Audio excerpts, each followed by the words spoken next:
The Keither Dominion had always considered themselves apex predators of the Orion Arm, masters of conquest, architects of terror. To them, humanity was a curiosity, a young species too sentimental and fractured to pose a threat. The Dominion's fleets had burned worlds, their warriors had enslaved countless species, and their arrogance was boundless.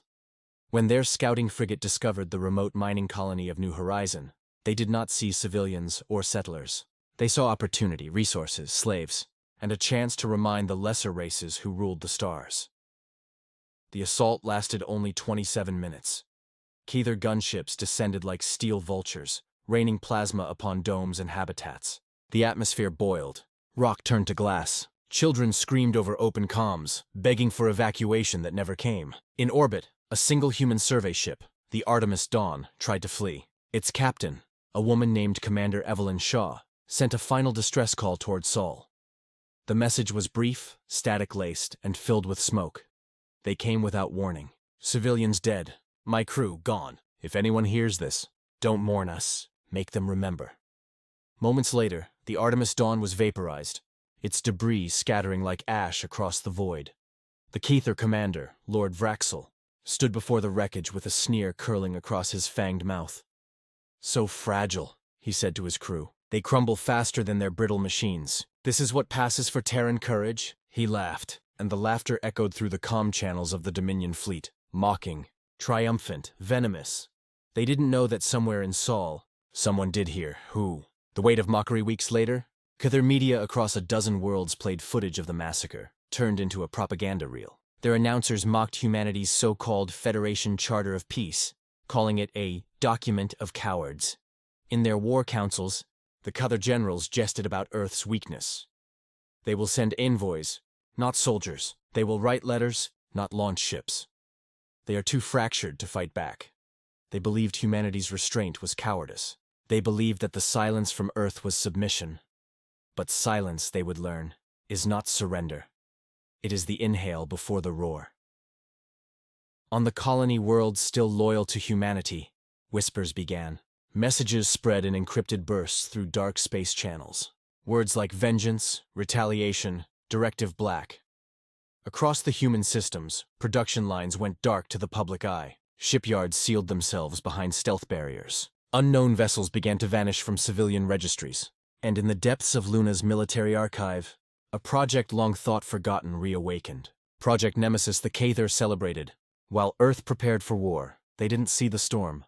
Gathering beyond their sensors, they didn't hear the forge fires, burning in Mars' orbital yards. They didn't feel the weight of humanity's collective rage condensing into one singular truth. They would learn what happens when you kill a human who refuses to die quietly. The silence before the storm. It began with the void itself changing. For 3 months, the Keither Dominion heard nothing. No diplomatic overtures, no trade cancellations, no sign of retaliation. Some of their analysts even suggested humanity was collapsing internally from grief. Then, on the 92nd day, every Keither listening post along the Perseus Arm went dark. No distress calls, no debris, no survivors. Lord Vraxel dismissed it as raider activity, but when his second-in-command showed him the recovered fragments, metallic hull shards marked with an ancient sigil, the laughter in the command hall died instantly. A blue insignia. 2 wings crossed over a sword. Beneath it, 3 words engraved into tritanium. United Earth Command. The humans had spoken. Without words, without diplomacy. Their answer came in the form of vanished fleets. When Vraxel ordered a reconnaissance mission, none of the ships returned. Only a transmission played across every Keither channel.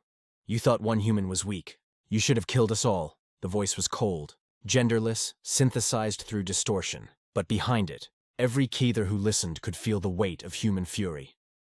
By the time their fleets began to mobilize, it was already too late. Full. The rise of the Black Fleet, the humans came not as soldiers, but as retribution incarnate. Out of slipspace ruptures, the Black Fleet emerged. 2,000 warships of unknown design, their hulls coated with void-reactive stealth plating that drank light itself. These were not the clean white diplomatic cruisers of the Terran Peace Corps. These were monsters. Their lead ship, the Nemesis Prime, was the largest dreadnought ever recorded. It blotted out stars. Its arrival sent gravitational ripples that cracked nearby moons.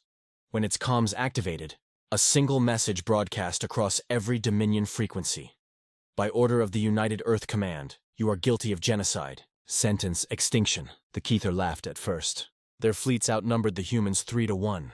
They had planetary fortresses, orbital cannons, centuries of war experience. Then the Black Fleet opened fire, and the stars themselves seemed to scream. Human kinetic lances tore through Keither armor as if it were paper. Rail slugs the size of skyscrapers shattered carrier groups. Drones deployed from hangar bays by the tens of thousands, silent, precise, emotionless.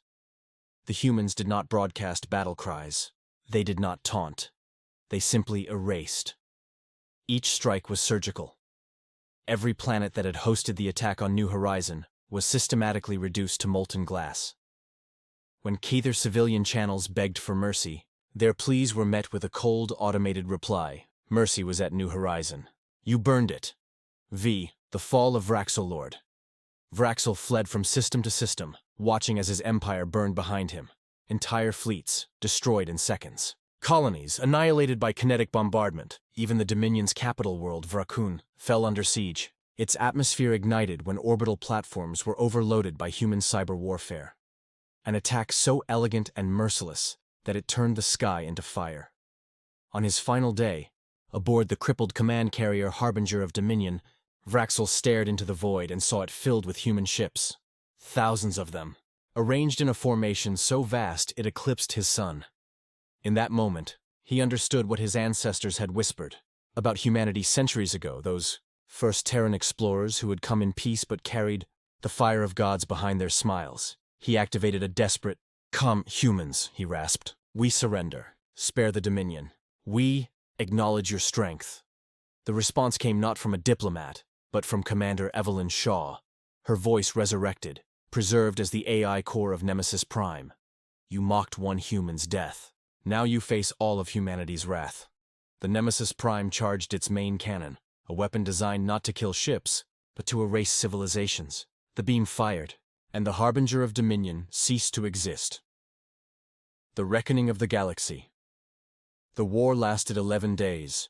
11 days that rewrote the laws of fear in the galaxy. The Black Fleet did not conquer. It did not occupy. It cleansed. Every Keither fleet, world, and station connected to the assault on New Horizon was eradicated. When the 11th sunrise came, nothing remained of the Dominion except drifting embers and silence. The galaxy watched in stunned horror.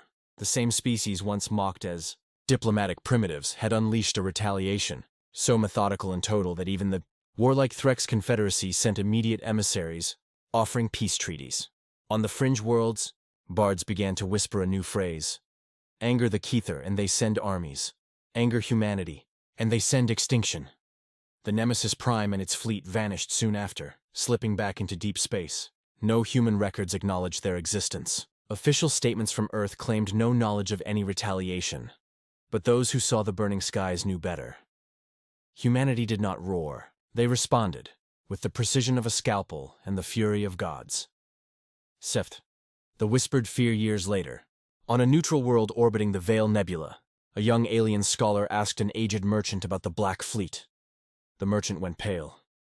"Don't speak of them," he said quietly. "They're not a fleet. They're a promise." The scholar frowned. "A promise?" The merchant nodded, staring out into the stars where humanity's colonies shone like cold embers. "The humans believe in peace. They build, they trade, they share. But when you kill one of their own, when you think you've broken them, that's when you see what they really are." He leaned closer. "They are patient, but their vengeance," he whispered, trembling, "their vengeance is infinite." And across the galaxy, the story of New Horizon became a warning carved into the collective memory of every sentient race. Never mistake a human's mercy for weakness. Because somewhere, in the black between stars, the Nemesis Prime still waits. Its engines silent, its cannons cold, its AI forever repeating the words that began it all. They thought one human weak, and learned otherwise.